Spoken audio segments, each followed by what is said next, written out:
The framers weren't at all certain what they wanted to do with the executive when they met in the Constitutional Convention. They knew they wanted to have more central authority in the government than they had, but they weren't particularly sure how that should look. There was talk of perhaps an executive committee for a while.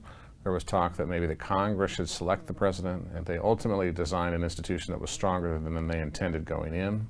Previous executive authority figures they had contact with, they didn't much care for. The territorial governors, the colonial governors, and King George. Those were all examples of central executive figures that they did not like and they distrusted.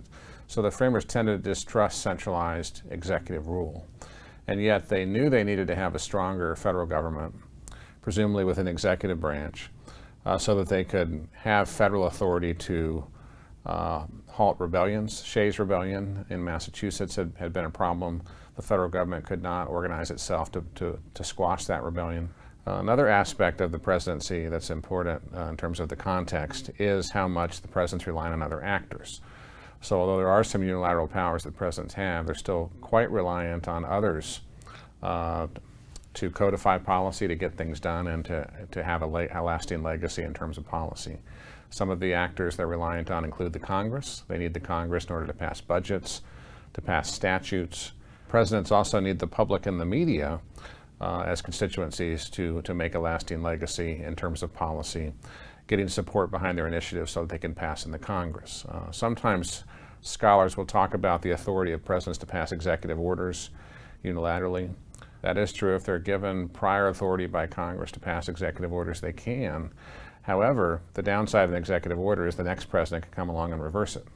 Whereas if a president passes a statute with the Congress, that's a more lasting impact. There are many national monuments and wilderness areas and public lands in the West. And presidents can, through an executive order, declare areas as national monuments. And when they do that, those areas become protected. You can't have development on them. They're preserved for future generations to enjoy.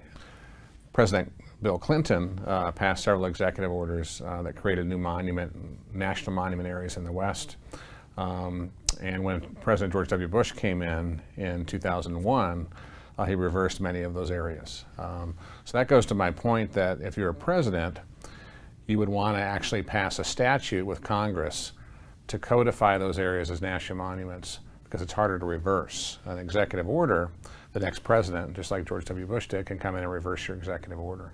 So it's preferable for a president to work with the other branch, the Congress, to get things done in order to have a more lasting legacy.